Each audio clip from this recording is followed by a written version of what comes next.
minutos e nós voltamos com o Jornal Jovem Pan e vamos falar de um assunto que incomoda os consumidores, os brasileiros de um modo geral. Taxa de juros, custo do crediário. Nós estamos à linha com Miguel Ribeiro de Oliveira, que é vice-presidente da ANEFAC, Associação Nacional dos Executivos de Finanças. Miguel, boa tarde. Boa tarde, Denise. Boa tarde, ouvintes da Rádio Jovem Pan. Bom, Miguel, a ANEFAC faz acompanhamento permanentemente da evolução dos juros de mercado, mas hoje nós tivemos a divulgação do levantamento do Banco Central, que apontou alta do custo do rotativo do cartão. Aquele que o governo mudou, tentando induzir uma redução maior da taxa, e a taxa média está em 399,1% ao ano, isso do rotativo, que a pessoa agora só pode usar um mês, e nas linhas gerais também houve um aumento do parcelamento, que agora a pessoa cai obrigatoriamente a partir do segundo mês. Eu queria a sua avaliação, o porquê desse aumento agora, há alguma justificativa, Miguel?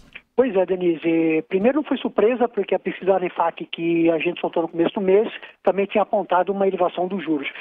Essa não foi a má notícia, somente os juros. Você pega o relatório de política monetária divulgado hoje pelo Banco Central, dos 5 principais indicadores, 4 apresentaram uma piora. O volume de crédito apresentou uma redução, mostrando que os bancos estão extremamente seletivos no crédito e restritivos. O consumidor também está um pouco precavido de tomar crédito. As taxas de juros, como você sinalizou aí, aumentaram, isso num ambiente em que a Selic vem caindo. Os prédios subiram exatamente por conta disso, que o custo de captação dos bancos, a Selic caiu e as taxas do consumidor subiram, então com isso subiram os prédios. Os prazos de financiamento também reduziram, mostrando que os bancos estão muito conservadores, muito preocupados com relação ao futuro. E o único dado que, vamos dizer assim, que não foi negativo, mas foi neutro, não teve uma melhora, foi a inadimplência que ficou estável. Então, de fato, houve uma piora nas condições de crédito. Agora, o que explica essa alta de rotativo? Tecnicamente nada, porque se o custo de captação dos bancos, se Selic está caindo e há uma perspectiva que as taxas continuem caindo para frente, estamos falando que a Selic pode ficar no final do ano em 7,5%, então nada justificaria uma elevação de taxa de juros, como de fato aconteceu. Então, de fato, nada justifica, a não ser a recomposição de margens provocadas pelos bancos. Mas recomposição de margem quando você tem uma queda do custo de captação, porque os bancos captam dinheiro através de aplicações financeiras e nas aplicações a rentabilidade está diminuindo. Exato, Denise, é isso. Os bancos, de um lado, se beneficiam com a queda da Selic na hora de tomar crédito, pagam menos num CDB, num fundo de renda fixa, por exemplo, mas em contrapartida eles subiram a taxa de juros, então isso aumentou o spread. Então os ganhos, a recomposição de margens passa a ser maior, então o banco ganha mais na operação porque reduziu o custo de um lado e ele aumentou a taxa de repasse para os empréstimos de outro lado. E mesmo no parcelamento do cartão, que se imaginava que poderia haver uma queda, a taxa média foi a 59,5%, também com uma leve alta, caiu do cheque especial, mas não dá nem para considerar como uma queda, continuou absurdamente alta, né, Miguel? Exato. Foi uma pequena estabilidade, porque na realidade a taxa 321% ao ano é uma taxa extremamente elevada, ela só perde de fato para o cartão de crédito, mas é uma linha de crédito muito cara e essa pequena redução de fato não fez nenhuma diferença no bolso do consumidor.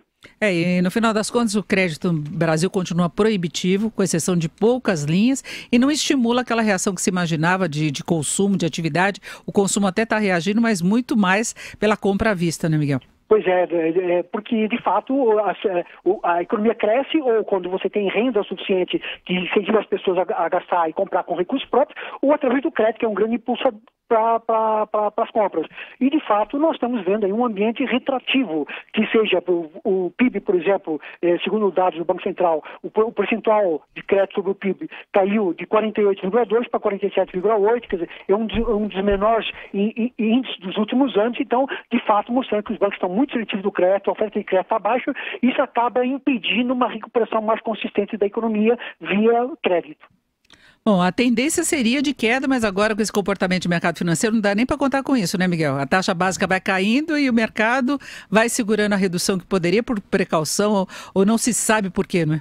Pois é, Denise, assim, a tendência seria que nós temos agora novas reuniões do Selic, nós temos agora dia 5 de novembro, depois outubro, depois dezembro, ou seja, mais 3 reuniões.